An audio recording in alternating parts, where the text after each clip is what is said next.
Have you experienced the awesome power of the Panasonic Real 3DO system?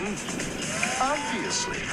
Presenting 3DO, the most advanced home gaming system in the universe. It's time to put away your toys. 3DO from Panasonic, Gold Star, and Creative Labs. A new low price and free games. Mind-blowing graphics of Panasonic Real 3DO. 3DO.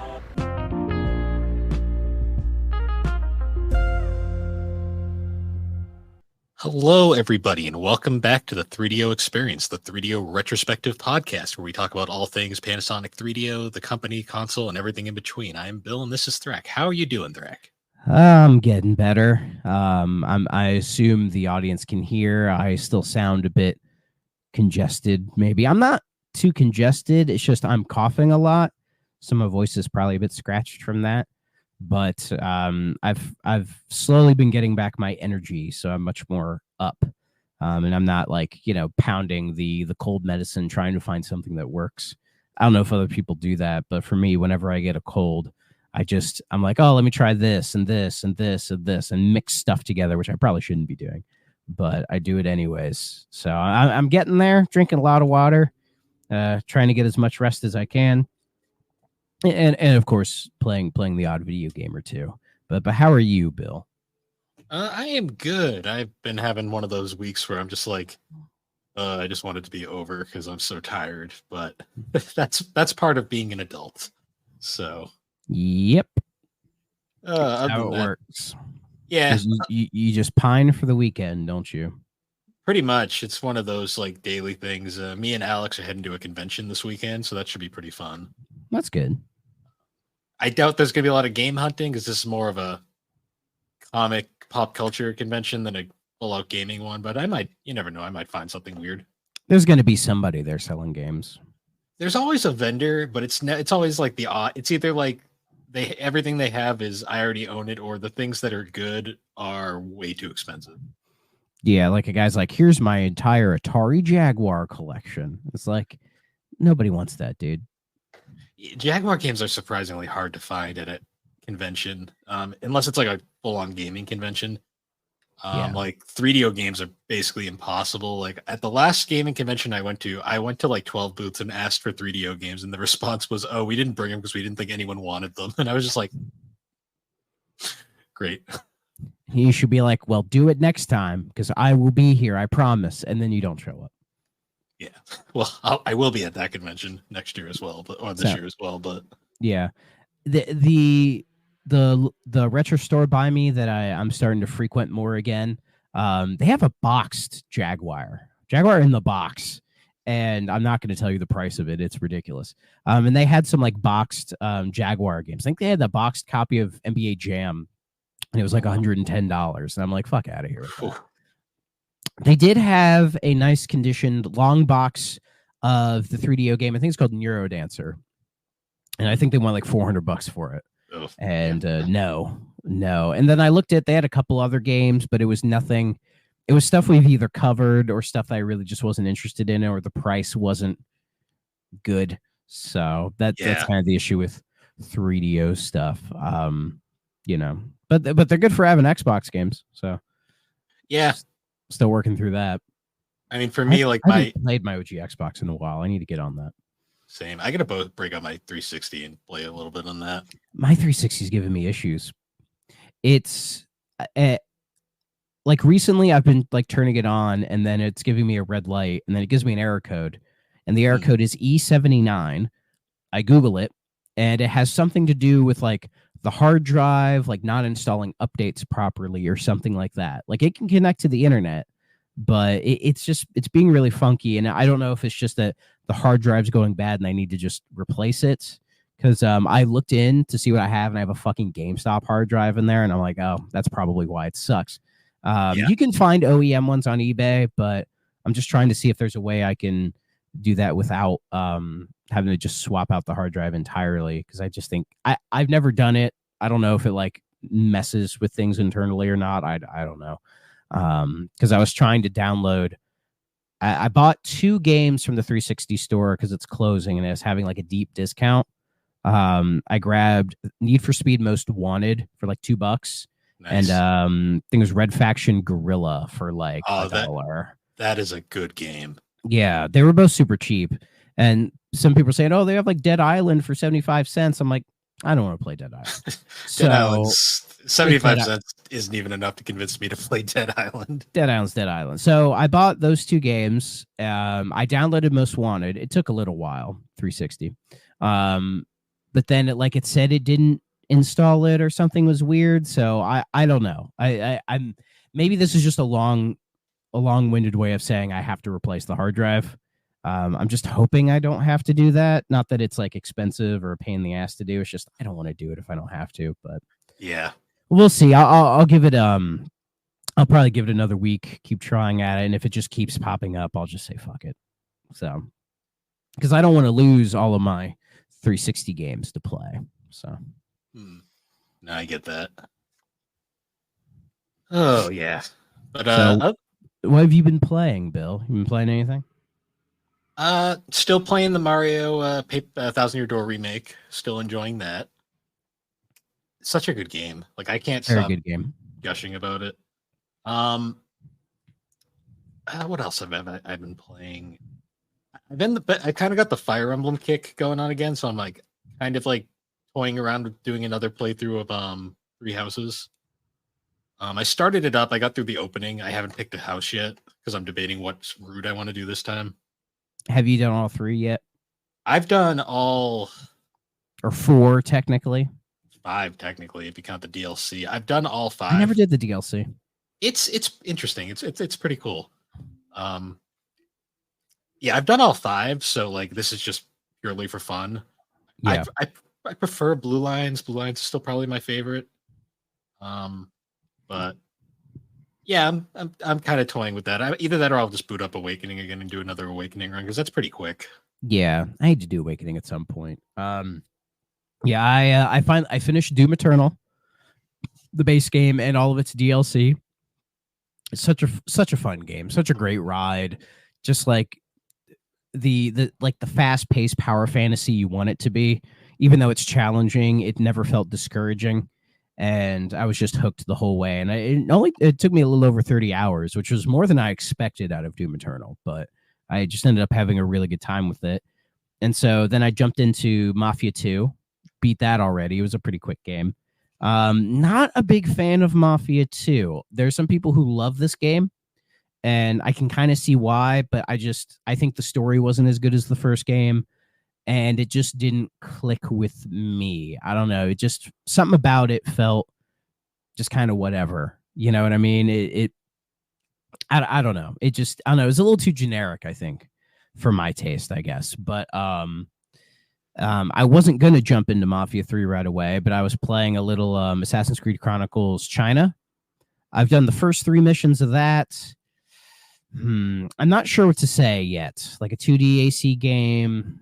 I don't know. I'll work through that trilogy hopefully before I get to Origins. But I said, fuck it. Let me try some Mafia 3. Nice. Yeah, I got a physical of it. Because I remember when Mafia 3 came out, a friend of mine was really into it. Like this was like his game, and he put a lot of hours into it. And I've been putting a little bit of time into it. I think I've gotten past the intro, so now I'm like kind of more into playing the game, and it's really fucking good. Like I've heard 3 is like the one that people say is like the one to play. I say all 3 are worth your time. They're worth like the remake of 1 I loved. I thought it was a really good take on like the classic mob story, you know, and it has a couple of interesting twists and turns in there I liked. And the remake just did a good job of making it more modern, because if you try to play the original Mafia now, yeah, not good. Mafia 2, see, I feel like I'm in the minority. Like, I just didn't care for it. I don't know what it was, but the main character in 2 is in 3. So, gotcha. It doesn't feel like a direct connection in terms of like, oh, like for story reasons. They're probably just like, oh, let's just throw him in there because why not? So, but yeah, like 3, I love the main character, Lincoln Clay. Like I'm already like really into him as a character. I'm engrossed in his story. I'm behind him 100%. The 60s New Orleans setting, I think, is a fantastic setting. So you get so the music is all fucking great because it's 1968. So you're getting all those like classic rock tunes and Motown tunes and all that within reason. There's no Beatles stuff, unfortunately, but you get the Stones, you get CCR, you get Little Richard, you get other ones I'm not thinking of off the top of my head, but you can look it up. It's a fantastic soundtrack, and the game is much more of like a straight up GTA style game. Because the other two are a bit more linear and story driven, where here it is much more. It kind of almost turns into kind of factions, I think, because you have all these different factions that you're trying to deal with because you're like slowly taking over the town. It's a whole thing, but it's really good. I'm probably gonna stick with it and probably just play it all the way through. Nice. And I'll still do a little bit of AC Chronicles China because it's weird that Ezio is in this game. Because if you watched Assassin's Creed Embers, the main girl in China that you're playing as, she's in that because like she goes all the way to Italy to find Ezio and the whole thing. So when you're doing like the combat tutorials, that's him talking to you. It doesn't sound like him at all. Like they didn't get Roger Craig Smith for this, unfortunately, but yeah, but it's, I don't know. It's weird that it wasn't released exclusively for the Vita because it feels like a Vita game. It probably, I think what happened was it came out for the Vita and then they realized, fuck, it was later. No, it came out later on the Vita. It was originally PS4, Xbox One. Oh, yeah. Oh no, I'm thinking of Assassin's Creed 3 Liberation. That's the one I'm thinking of. Yeah. There was like those Chronicles games. There was like the trilogy of them that they did in like 2015 and then early 2016. Yeah, where they were just like, oh, let's make some like 2.5D games for some reason. Right. They were made by like a completely different studio, and like they have some interesting like art direction. Like China has a pretty decent art direction, and and I like the main character you play as, but I don't know, the gameplay, I don't know, moving Assassin's Creed into 2D, I don't know, it doesn't work as well as you think it should. It's kind of like that Batman Arkham Blackgate game that was like 2D. A little bit. A little bit. I could see that connection, but I'll stick with it. I think it only has like 12 missions, and I'm already on the 4th one, so I'll stick with it. Oh, I just thought of this. I should mention I have been playing a lot of N64 lately. It may or may not be for a GNC episode with a certain individual. It's not me. All I'll say is if I show up, it would just incite arguments. Well, you'll have one defender, but that being said, we are making progress. I'll leave it at that. But I bring it up because we played a game called Test Drive Overdrive. No, not Test Drive. Top Gear Overdrive, because there's the Top Gear game series that has nothing to do with Top Gear the show, but it's that. But it's crazy. Forza Horizon 4, I'm still playing a little bit of that. It has a whole series of missions based on Top Gear, like the show. But I think the game came out after all of the Jeremy Clarkson stuff happened. So the presenter is a completely different guy that I'm like, I don't recognize this man. Which is a little bit of a shame. Clarkson is in some of the, I think he's in Motorsport 3 and 4. I think his voice appears in there, which is pretty cool. Yeah.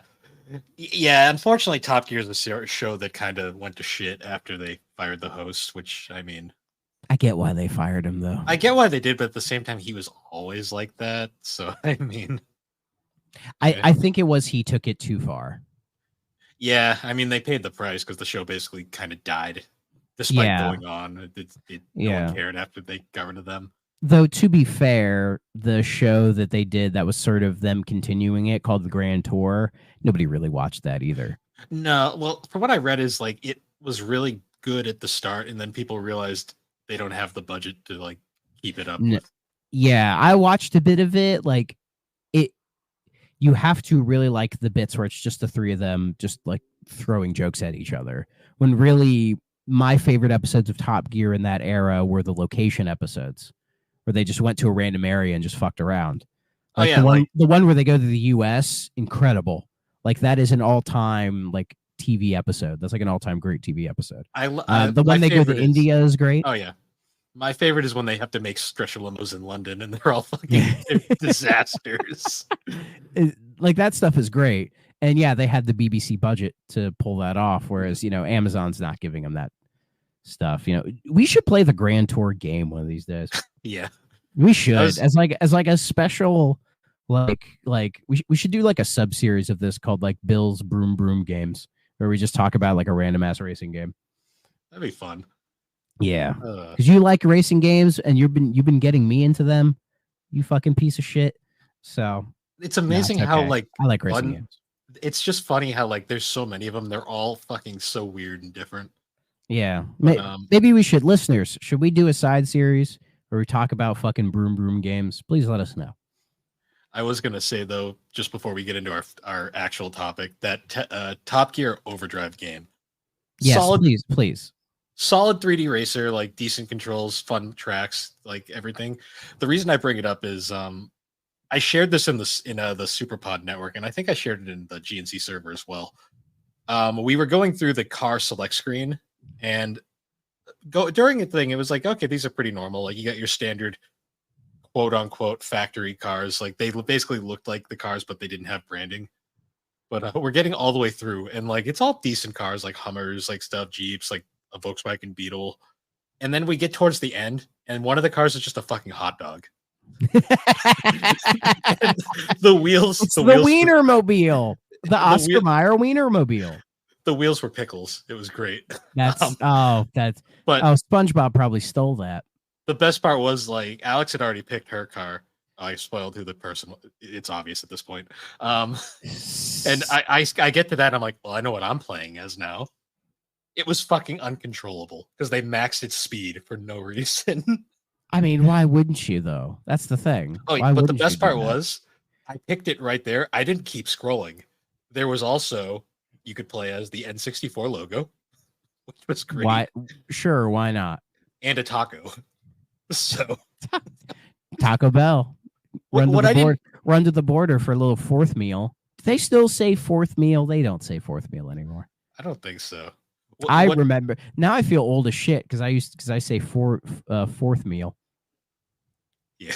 See, I'm all for racing games doing wacky shit like that, but like at the same time, it was so random. Like you're just scrolling through all these realistic cars, and then just 3 of them at the end are like jokes, and I'm like, this is hilarious. But that's kind of what's amazing about racing games is that, or at least the old ones, like you can get away with doing that kooky stuff. Whereas it feels like now they don't do that anymore. They're all either like ultra realistic or they're just like kart racers. You're either Mario Kart or you're Forza. Yeah. I mean, there is Cruisin' Blast, but that was like an arcade port. So yeah, I had to bring that up though because the hot dog car is one of the funniest things I've experienced recently. In Cruisin' Blast, can't you play as like a just a giant T-Rex? I think so. And like he's like racing like super fast, but his feet are just like going like really familiar. Slow. I think so. I didn't play Cruisin' Blast. Maybe I should play Cruisin' Blast. It has a great theme song. It really does. But speaking of games, I don't know how to transition this. Vehicle games. Yeah, kind of.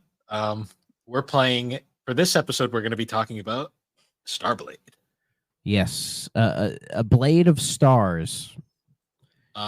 What's so funny is the advertising flyer for this on Wikipedia. Its a slogan is "Make space for Starblade." It's like it's not Space Blade.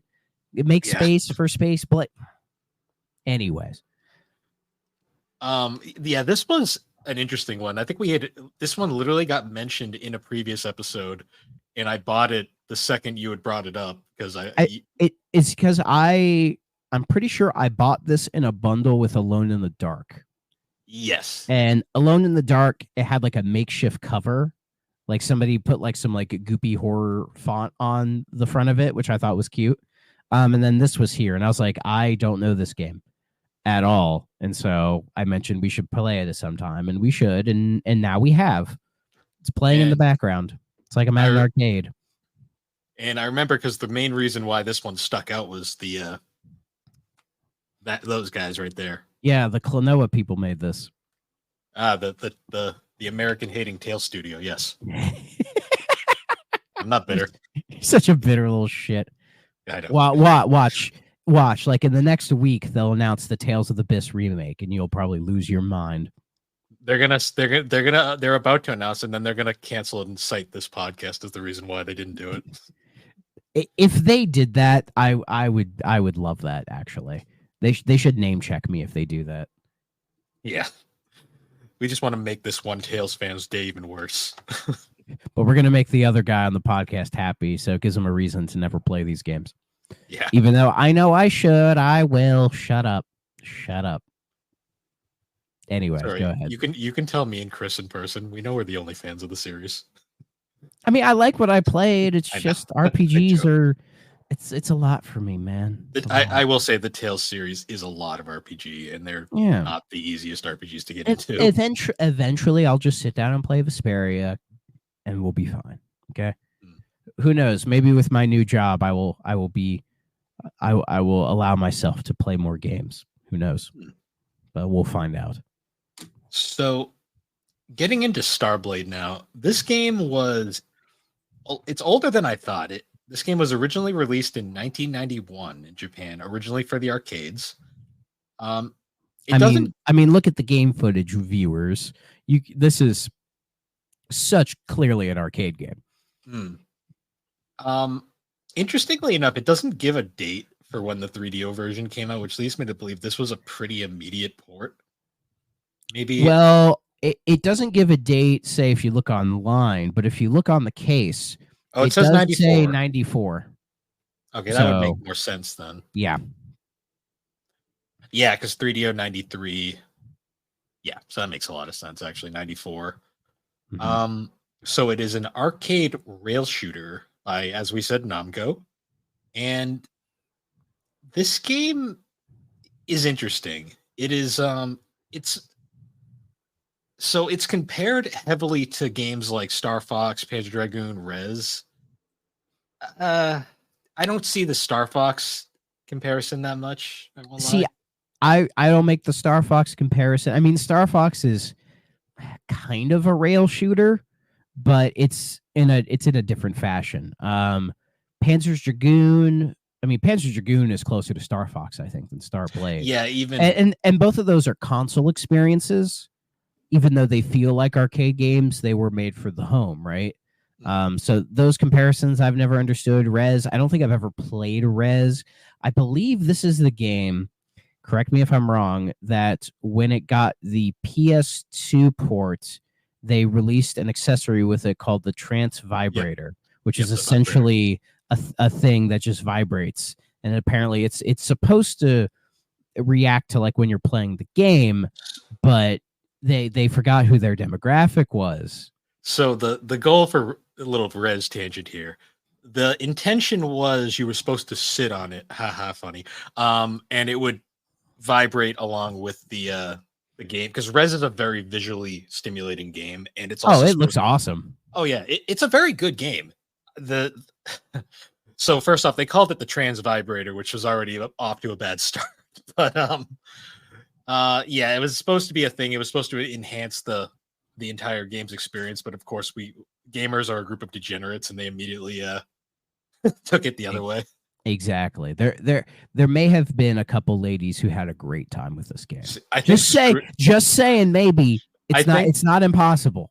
I think Screw Attack, when they did their top 10 video game accessories, they listed the Trans Vibrator at number 1 because it was it was like it's the perfect that game. Random ass girl that they found. Yeah, they were like, look, it's the perfect game. You can play it with your partner, and you can both have a great time. And I was just like, damn, the internet was edgy back in the day. Yeah, but we don't talk about Craig anymore. Anyway. But like they make those comparisons, but I feel like those aren't accurate, because when I see this game, there was one game that immediately came to mind. Maybe you'd agree with me on this, and that is the Star Wars arcade game. Yeah, honestly, it's so much closer to that. I mean, yeah, sure, the original was like the vector graphics, version of it, which I have played before. I think it was a bonus on one of the Rogue Squadron games. Or even say the 32X version of the Star Wars Arcade, which definitely like cleaned up the game and all that. It's something closer, I think, to that. Now I don't know why, but when I saw this game and I was playing this game, there was one person I was thinking of in our network, and that is for some reason Dre from Fine Time. I haven't checked with Dre, but I need to. Maybe he's listening. Dre, did you play Starblade in the arcade? Because for some reason, when I looked at this game and saw it as an arcade game, for some reason I went, "Oh, Dre's probably played this." I don't know why. So please, Dre, let me know. But yeah, it's a 3D arcade rail shooter that when it came out, I think the whole idea was, oh, look at polygons. Polygons exist and you can shoot them. Isn't that cool, dudes? Right? Which at the time it probably was. I'm sure. And I imagine as an arcade experience, it was probably really cool because it uses one of the, I guess they call them the yoke sticks, but they're kind of like the weird half steering wheel type. It's supposed to simulate like you're in a jet fighter, essentially. Yeah. And seeing pictures of the arcade cabinet, like it looks like it's a cool arcade experience. Because that's really what enhances these sort of like rail shooters, because playing them on a console with a controller is for the most part kind of lame. But when you say are like sitting in this like cool ass cockpit with all these like decals and you grab the stick and there's like pedals and shit, like that's what makes it fun. Yeah. Right. Like the way I was thinking about it was with the whole Star Fox comparisons and stuff. This game is like a rail shooter in the literal sense where you are legit on a rail and just controlling a reticle. Star Fox you're technically on a rail, but you also control the ship. So it's not nearly it's a lot more, you're in control more than say with this game where it's literally on a rail. You're just controlling the reticle. It's honestly kind of like a light gun shooter in a way. Yeah. Yeah, I could see the light gun comparison. It wouldn't work as, say, like a light gun game, and I sent you a picture of the arcade cab I found, like a little bit more of a detailed look to it. Like, that's kind of inviting looking, right? Yeah, I could see the light gun comparisons. Oh, yeah. Yeah, I could see that being eye-catching right away. And I don't know if this version of the game has light gun support, because, I mean, the 3DO does have some light guns, but they're kind of hard to find, I think. Yeah, I see them every now and then. They're not exactly cheap. Yeah, and I don't know if this game would even support that, because playing this game with a 3DO D-pad, I didn't find to be a very pleasant experience. No. But to be fair, a lot of these kind of games don't translate to consoles very well anyways. Yeah. Unless you have an analog stick. Like if you have like an analog stick and you adjust the sensitivity just right, you can have some pretty good reflexes to sort of make up for it. But here, like the D-pad, it moves faster than you'd think, but it is still kind of slow. And I was able to get decently far. The game's, I think, only like 30, 35 minutes. Yeah, and it's not super long. I got a good chunk of the way through it, but after like one or maybe two plays, I ran out of quarters. and I moved on to like the NBA Jam Cab, Yeah.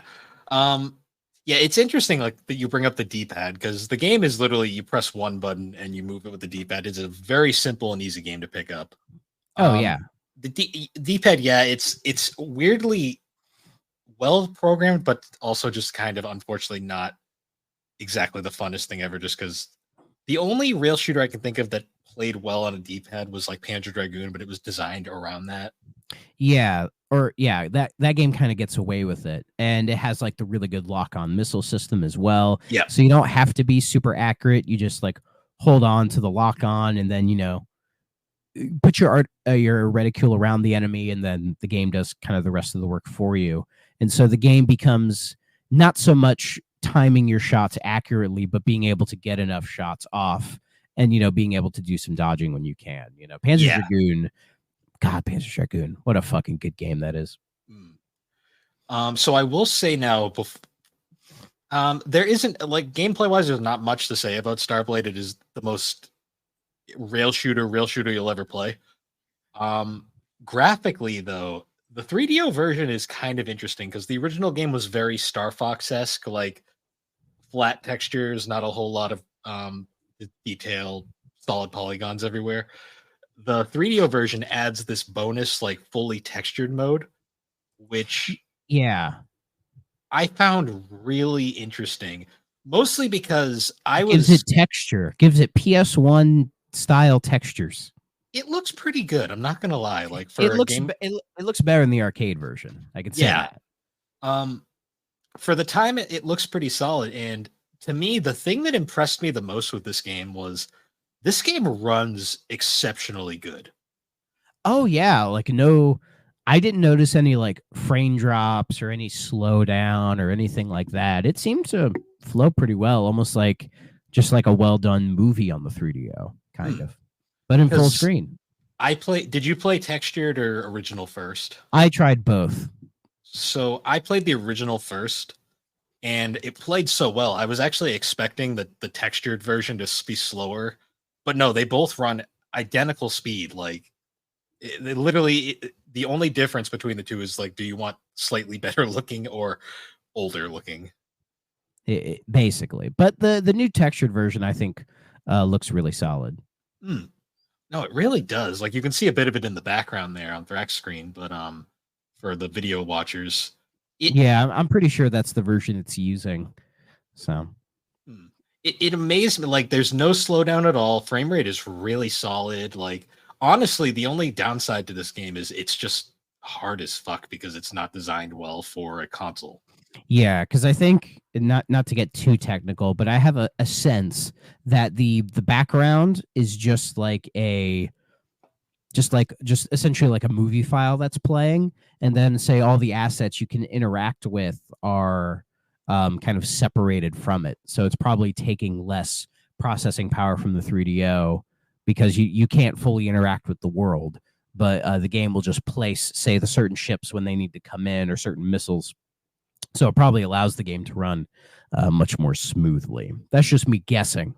I also think part of it is so the 3DO, not the most powerful system ever. We've kind of been over that in the past, but it had solid enough hardware that was pretty programmer friendly. And I have a feeling a developer like Namco, who just at the time knew what the fuck they were doing, probably was able to take it and just optimize it properly into this is my guess.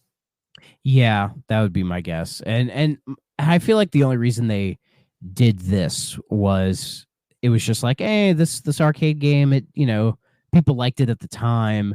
And I think it did pretty decently well. So they're like, hey, let's just adapt it to the home console and see if people enjoy it. Yeah, because there is actually a Sega CD port as well, which I am curious about because I highly doubt it's as visually appealing.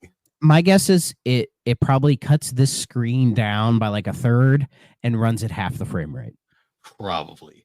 Because the only other version was the PlayStation version, which was apparently a remake from the ground up. So I'm actually kind of curious to try that one out just to see how different it is. My guess is it's probably not that much different, but who knows? If I ever see it, I might pick it up.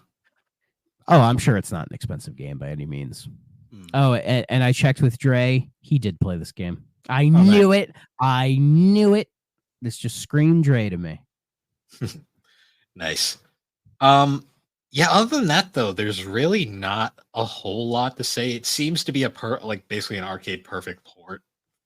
As perfect I would say so. As perfect as you can get on a console. Yeah. I mean, if it had, say, like a flight stick or like light gun support or something like that, it would definitely help make this more playable. But again, it's hard to justify getting one of these for your home console at a time when, you know, you probably couldn't afford that many games for your system anyways, especially a system as expensive as this guy, you know, then being like, oh, let me get a version of this arcade game. And it's like, well, it's kind of cool, but after maybe 2 hours, you probably get sick of it. And then you're like, well, what do I play next? You know? Yeah, this one's a tough one to kind of nail down my opinion on it reception wise. Which before we get into must play, okay, stay away. I did want to mention. I did look through the manual, by the way. There's nothing about light gun in here. Okay. Is there a story in this game at all, or is it just kind of like a fluffy nothing? It seemed like there was a very minor story, like that opening cutscene about the red star or red eye, whatever. Yeah, going on. Our co-pilot's got pink eye. Quick, run to the CVS to get some medicine for him. So reception wise, I believe so for the arcade version, I should say, because that's the one that really matters. This game was apparently that's your ship. Oh, that's an interesting kind of Japanese like helmet. That's what it looks like to me. That looks like a portion of a Gundam or something. Yeah, or like Jet Jaguar. So the game was incredibly successful in the arcades. Like, it was well received and did very well in arcades. It was definitely a quarter gobbler, as they say. Oh yeah, because like most arcade games, this game is difficult. Yeah, and it's also kind of addicting, like especially in that arcade sense where like you're like one more, just one more. Come on, one more. Yeah, there's no option to like artificially add quarters into here. No, you get like I think you get like 5 tries and that's it. Yeah, which is kind of lame, but the whole simulating additional credits, I don't think that showed up on like say console arcade ports until a couple years later. Yeah, not till like I think we got true perfect ports. Yeah, exactly. As for the console versions, they were well received, but a lot of them were kind of a lot of them received a lot of complaints for not really adding anything compared to the arcade, aside from like the updated graphics, which are nice, but they really don't. They're not enough to justify probably the $50 price tag this game cost at the time. Yeah. Now, keep going. Other than that, it's funny to me that like certain like Next Generation hated the 3DO, I swear, because like they gave it 2 out of 5 stars, which I'm like, okay, sure. Honestly, that's probably what I'd give it. I'd be like, yeah, it's a nice port, but once you make this a home console game, you're gonna kind of judge it on a different basis than you would an arcade game. It's just I laugh because Next Generation seems to always give the 3DO reviews bad reviews, but they just didn't like it, man. Famitsu didn't even review the 3DO version, so that's fine. That's fine. CD Player gave it a 6 out of 10 on both PlayStation and 3DO. Love that. So my question with this game is that it's a Namco made game where you're in a plane shooting shit, right? Do you think potentially the team that worked on this, or a couple guys who worked on this, maybe went on to make Ace Combat? It is possible.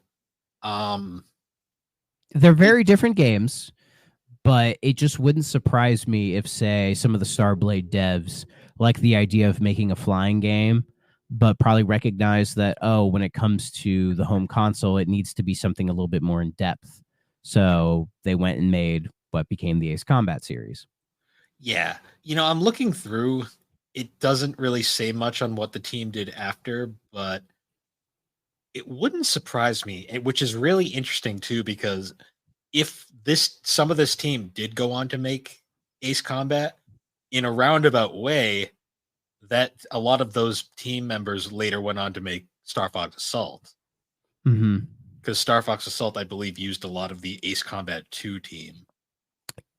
I think so, yeah. Which makes sense considering when you play Star Fox Assault, it is a very Ace Combat-ish kind of feeling game. Yeah. And Ace Combat started as, I think it was Air Combat, right? Only in America. The original was Ace Combat in Japan. Well, there's an arcade game Namco made called Air Combat, which came out in like before the PS1 version. And who knows, maybe the Starblade team, maybe that's what they made right after this, was that arcade Air Combat game. Like that makes, because that came out in 93 and the Starblade came out in 91. So it's very possible that a lot of those guys probably crossed over into that. Maybe the home console version probably is a different story, but I need to deep dive on this now and find out, because I love Ace Combat. Yeah, I don't know. It's just in my head. It's like that seems similar. And apparently they were going to make a sequel to Starblade. I think back in like the early 2000s when some Japanese companies were still making arcade games, but the arcades were just kind of not really there anymore.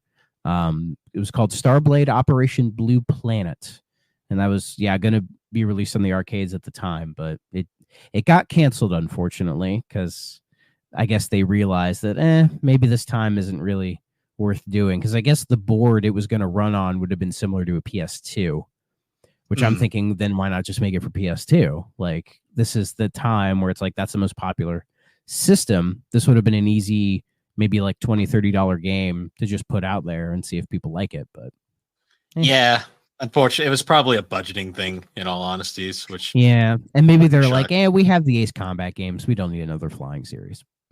Yeah, and especially because Ace Combat had taken off by that point. Oh yeah, because because by the PS2 they're on what, Ace Combat 4, I think. So 1, 2, and 3 were PS1, and PS2 had 4, 5, and 0. Yeah. Where's 6 was 6? That was on 360. Okay, I do have Ace Combat 7. 7's really good. Well, that goes on sale all the time. Like, I think I bought it for like $8.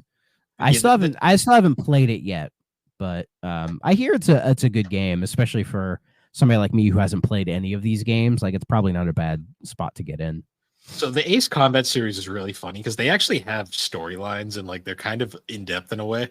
Yeah, don't they straight up have like anime storylines, but it's all about flying planes and shit? So the main series games literally they take place in their own fictional world of weird, known as the world that Ace Combat takes place in is literally called Strange Real. I love that. It is great.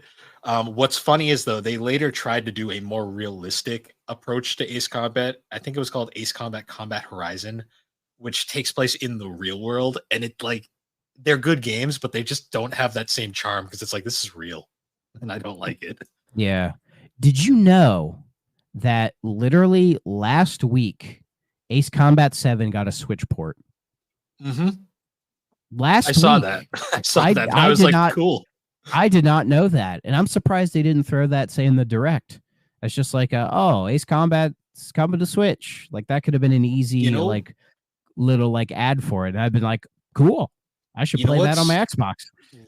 Really funny is I think that is the first main series Ace Combat game to come out on a Nintendo console.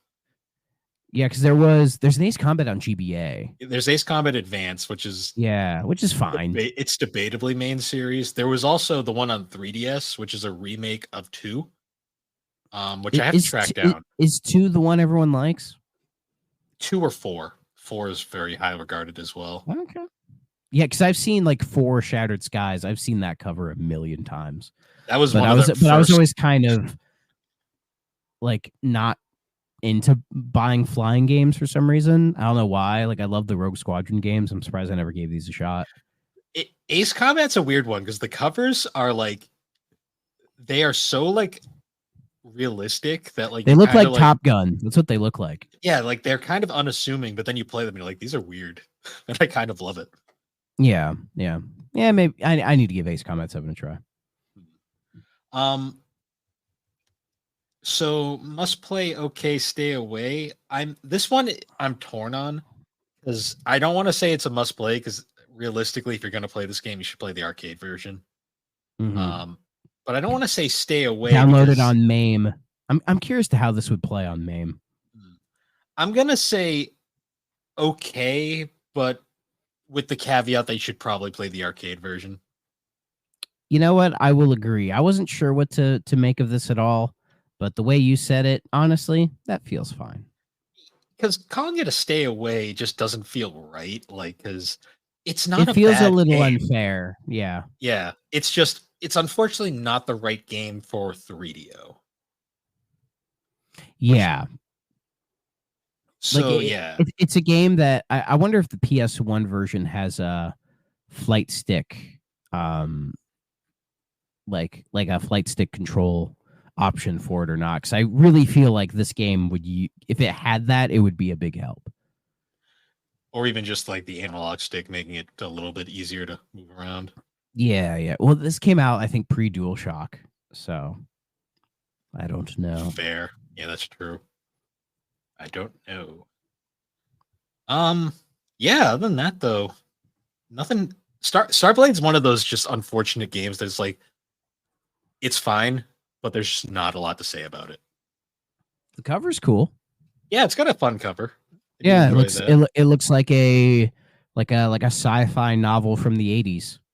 Actually, You know? looking at it, the ship on the cover, that's the same ship in the manual. It just from behind it looks a lot more appealing than from the front. Oh yeah, you can see it on the back Yeah. as well. Yeah. But it doesn't look as cool as say the ships in Wing Commander.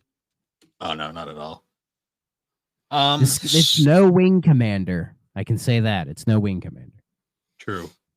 So we kind of toyed around with what to do for our next episode. I know you said you wanted to talk about Captain Quasar. Do you have it? I don't have it, but I'm willing to emulate it. Let's finally talk Captain Quasar. Okay. I'm ready to talk about this game, man. All right.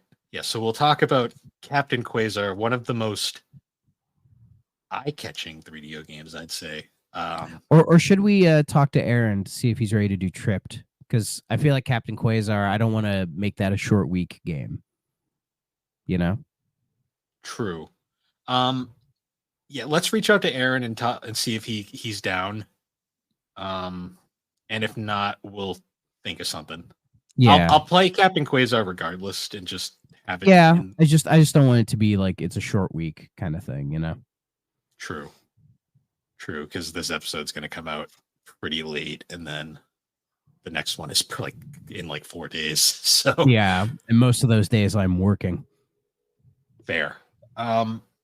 Yeah. So let's talk to Aaron about Tripped, and if not, then we'll figure something out. Sounds good to me. All right, but yeah. So, anyways, guys, thanks for joining us on 3DO. You can find the 3DO experience on all the major podcasting platforms, and you can check us out over at the Superpod Network, an awesome group of podcasters featuring the likes of, let's see if I can get them all this time, Superpod Saga, Super Ghost Radio, Retro Rehab, Tommy's Video Game Ride Along, I think that's the name. You got it. Remember 64, The Elder Trolls, Friday Night Gamecast, Fine Time, Gaming Together, Bar Silence, and then the GNC shows. A novel console as well. Oh, damn. Chris, post an episode so I can remember your show, damn it. He keeps blaming Carradine, and it's like, don't blame her. I know. God damn it. I always forget one. But yeah, check us out over there. We got a whole bunch of blogs and stuff, video content. We're trying to do more group events in the future. Hopefully we'll get more of those in the future. And other than that, you can find all of our links at linktree/theBarbecue And with that, everybody, we will see you all later. Bye-bye. If you're not playing on a 3DO system,